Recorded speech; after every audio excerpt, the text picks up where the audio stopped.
Hello student, स्वागत है आपका ग्लोबल स्टडी पॉइंट क्लासेस में। मैं Shivam Sharma, student class 10th Uttarakhand board के जो स्टूडेंट्स हैं। सोशल साइंस के इंपॉर्टेंट क्वेश्चन है, ये हिंदी मीडियम वाले स्टूडेंट जो हैं उनके लिए हैं। तो हिंदी मीडियम वाले सभी बच्चे इन क्वेश्चनों को देख लेंगे। इसमें 1 मार्क से जितने भी क्वेश्चन आपके बन सकते हैं वो क्वेश्चन मैंने इंक्लूड किए हैं, और इसके अलावा भी जो 1 मार्क्स के क्वेश्चन और भी आपके लिए बनाए जा सकते हैं वो क्वेश्चन मैं बनाऊंगा, ठीक है। और इसके वीडियो में आपको प्रोवाइड करवा दूंगा, ठीक है। विद आंसर हम इसमें डिस्कस करेंगे, ठीक है। आंसर के साथ ही ये क्वेश्चन आपको दिए जा रहे हैं, तो आंसरों को अच्छे से ध्यान से देख लेना, ठीक है। इंग्लिश मीडियम वाले बच्चे भी इनको देख सकते हैं, क्योंकि 1 नंबर वाले क्वेश्चन लगभग सिमिलर ही रहते हैं। कुछ फुल फॉर्म वाले होते हैं, कुछ वैसे नाम वाले होते हैं, तो वो बच्चे भी इनको देख सकते हैं, जिससे उनको कोई प्रॉब्लम ना आए। तो चलिए आइए वीडियो को स्टार्ट कर लेते हैं। चैनल पर नए हैं तो चैनल को आप सब्सक्राइब जरूर कर लेना, बेल आइकन को प्रेस कर लें, ताकि आपको इसी तरीके का लेटेस्ट अपडेट मिलता रहे। चलिए वीडियो को स्टार्ट करते हैं, ज़्यादा टाइम आपका वेस्ट नहीं करेंगे। तो क्वेश्चन का आंसर साफ साफ देखेंगे। हाँ, एक चीज़ मैं कहना चाहूँगा, मैंने अपनी तरफ से पूरी कोशिश की है कि रिड्यूस सिलेबस का कोई क्वेश्चन ना आए। बाई मिस्टेक अगर कोई क्वेश्चन आ भी जाता है तो उसको आप स्किप कर देना। हालांकि मैंने तो पूरी यही कोशिश की है कि कोई रिड्यूस सिलेबस का क्वेश्चन इसमें इंक्लूड ना करूं, ठीक है। सबसे पहले आप देखेंगे कि प्रिंटिंग प्रेस का आविष्कार किसने किया था, तो उसका आंसर है जोहान्स गुटेनबर्ग, जर्मन के रहने वाले हैं। लिखने में हो सकता है हिंदी टाइपिंग में थोड़ी मिस्टेक होगी, हो नाम आप अपने एनसीईआरटी से भी कंफर्म कर लीजिएगा कि रियल में यही नाम है या नहीं है, ठीक है। लोकप्रिय उपन्यास जो है चंद्रकांता के लेखक कौन है, ये हैं देवकीनंदन खत्री, ठीक है। नवीनीकरण संसाधनों के 2 उदाहरण दिए, तो इसमें आपका सौर ऊर्जा और पवन आ जाता है, ठीक है। या जल्दी इस पर डिस्कस करेंगे, ज़्यादा टाइम आपको वेस्ट नहीं करेंगे। एल्युमिनियम किस अयस्क से प्राप्त होता है, तो वो है आपका बॉक्साइट। भारत का कौन सा शहर इलेक्ट्रॉनिक राजधानी के नाम से जाना जाता है, तो आपका है बेंगलुरु। आगे देखेंगे, अमेरिका में नागरिक अधिकार आंदोलन की शुरुआत किसने की थी। ये आपका शायद रिड्यूस को है, पर आप इसका आंसर जान लीजिए, क्या पता बाई मिस्टेक क्वेश्चन में इससे घूमता हुआ आ जाए। तो मार्टिन किंग लूथर आपके इसके वो रहेंगे, ठीक है। मार्टिन लूथर किंग जूनियर जो हैं इसके वो रहेंगे, ठीक है। यहाँ पे देख लेना, क्योंकि अमेरिका वाला जो है सिविल राइट वाला जो है ये आपके उसमें है नहीं, ठीक है। तो फिर भी अगर ये आ गया क्वेश्चन तो इसको आप स्किप कर देना। लिंग विभाजन का क्या अर्थ है, महिलाओं और लड़कियों की अपेक्षा पुरुषों या लड़कों की तरजीह देने की प्रथा, ठीक है। लिंग विभाजन इसको कहेंगे। आगे देखेंगे, किस प्रकार के शासन में कानून द्वारा शासन देखा जाता है, तो इसमें आप आंसर देखेंगे किस प्रकार के शासन में कानून द्वारा शासन देखा जाता है। शासन का एक सिद्धांत जिसमें राज्य सहित सभी व्यक्ति, संस्थाएं और संस्थाएं सार्वजनिक एवं निजी दोनों संस्थाओं को इसमें इंक्लूड किया जाएगा। अब इसमें आप देखेंगे प्रति व्यक्ति आय क्या है, तो प्रति व्यक्ति आय से आप क्या है तात्पर्य लगाएंगे, किसी राष्ट्र या भूगोलिक क्षेत्र, आप या राष्ट्र लिख सकते हैं, किसी भूगोलिक क्षेत्र में लिख सकते हैं। प्रति व्यक्ति द्वारा अर्जित की जाने वाली जो आय होगी, यानी धन की मात्रा होगी, उसकी माप जो है क्या कहलाती है आपकी, प्रति व्यक्ति राष्ट्रीय कहलाती है। यानी किसी भी राष्ट्र में या किसी भी भौगोलिक क्षेत्र में अगर कोई व्यक्ति आय अर्जित कर रहा है, यानी धन अर्जित कर रहा है, तो उसकी जो माप होगी, यानी उसकी मात्रा जो कितना कमा रहा है वो, उसकी माप लेना, ये क्या कहलाता है, प्रति व्यक्ति आय कहलाएगा। सबसे इम्पोर्टेंट क्वेश्चन है, आपदा से क्या तात्पर्य है। आपदा किसी समुदाय या समाज के कामकाज में एक गंभीर व्यवधान है। यानी आपदा क्या है, अगर कोई समुदाय हो या कोई समाज हो, अगर वो कोई कार्य कर रहा है, तो उसमें अगर कोई किसी तरीके की आपदा आ जाती है, डिजास्टर आ जाता है, तो क्या करता है, एक रुकावट पैदा करता है, जिसमें व्यापक मानव सामग्री, आर्थिक पर्यावरणीय सभी तरीके का, हर तरीके का नुकसान आपको देखने को मिलता है, जो प्रभावित समुदाय या समाज की अपने संसाधनों का उपयोग करने की क्षमता से अधिक होता है। यानी कहने का मतलब है, जितना उन्होंने कमाया नहीं होगा या जितना उन्होंने बनाया नहीं होगा, उससे ज़्यादा उनका क्या हो जाता है, नुकसान हो जाता है। राष्ट्रीय सेवा योजना क्या है। राष्ट्रीय सेवा योजना एनएसएस भारत सरकार एवं युवा मामले और खेल मंत्रालय के एक केंद्रीय क्षेत्र की योजना है, ठीक है। इसको आप देखेंगे, गुटेनबर्ग द्वारा मुद्रित पहली पुस्तक कौन सी थी, पवित्र बाइबिल, ठीक है। क्या आएगा आंसर इसका, पवित्र बाइबिल। आनंद मठ उपन्यास के लेखक का नाम लिखिए, तो ये आपके बंकिम चंद्र चट्टोपाध्याय है। भारत में उगाए जाने वाले 2 प्रमुख मुख्य रेशेदार फसलें, यानी जिनको फाइबर क्रॉप्स आप बोलेंगे, के नाम क्या हैं, एक है कपास और एक आपका जूट रहेगा। 2 लोहा अयस्कों के नाम बताइए, तो आपका है वो हेमेटाइट और मैग्नेटाइट। क्या है आपका, हेमेटाइट और मैग्नेटाइट। उपभोक्ता उद्योग से आप क्या तात्पर्य है, तो देखें कंज्यूमर जो आपका है उसकी क्या बात करेंगे, तो उपभोक्ता उद्योग जो उपभोक्ता द्वारा सीधे उपयोग के लिए वस्तुओं का उत्पादन होता है, उसे आप क्या बोलते हैं, उपभोक्ता उद्योग बोलते हैं, ठीक है। एफ्रो अमेरिकन से क्या तात्पर्य है, अफ्रीकी अमेरिकी वह व्यक्ति हैं जो संयुक्त राज्य अमेरिका में रहता है, जिसके पूर्वज क्या अफ्रीका से थे। यानी रहता वो अमेरिका में होगा बट उसके पूर्वज कहाँ के होंगे, अफ्रीका के होंगे। नारीवादी किसे कहा जाता है? नारीवादी वह व्यक्ति है जो महिलाओं के लिए समान अधिकारों का समर्थन करता है। ठीक है, आगे देखेंगे। लोकतंत्र से आप क्या समझते हैं?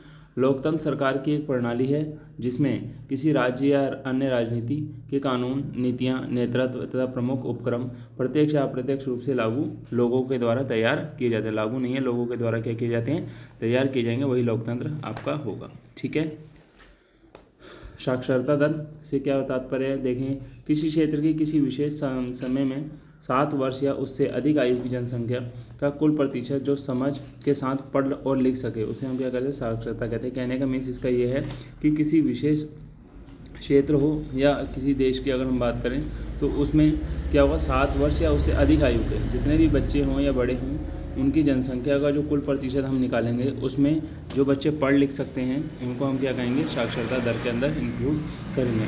राज्य आपदा प्रबंधन समिति का अध्यक्ष कौन होता है? राज्य का मुख्यमंत्री, यानी जो स्टेट का सीएम होगा वो इसका वो होगा। एनडीआरएफ का विस्तृत नाम क्या है? राष्ट्रीय आपदा प्रतिक्रिया बल।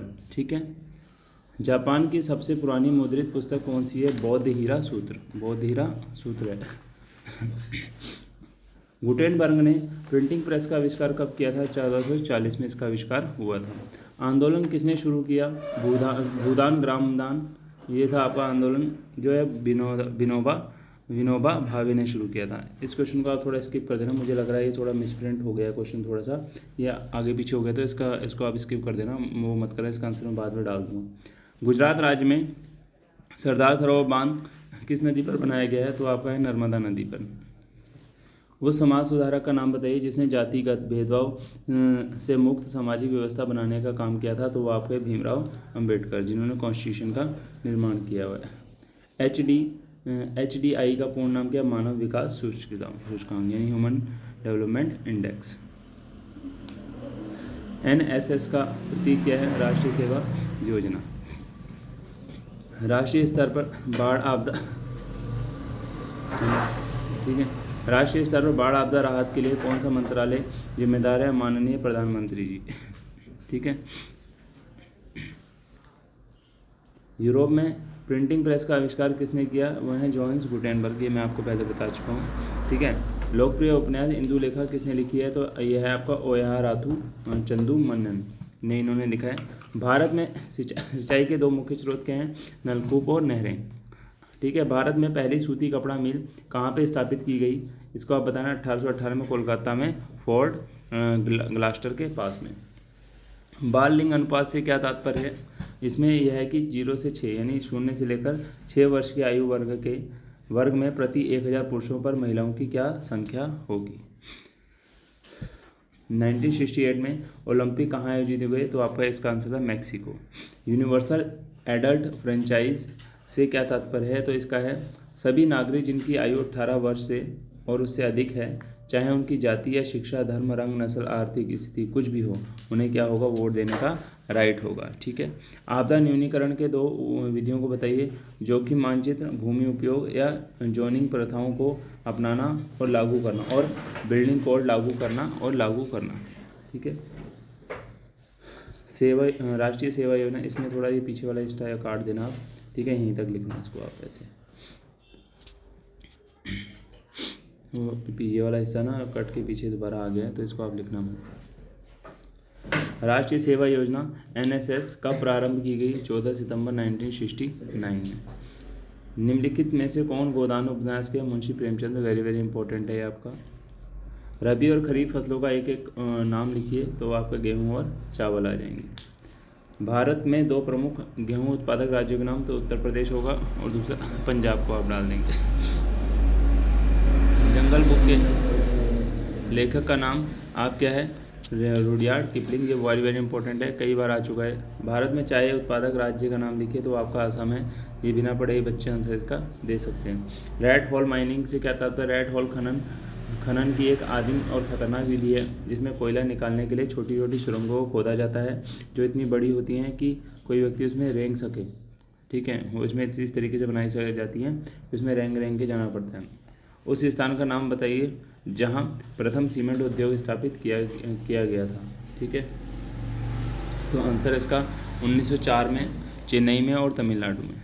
ठीक है, देखेंगे आप आगे।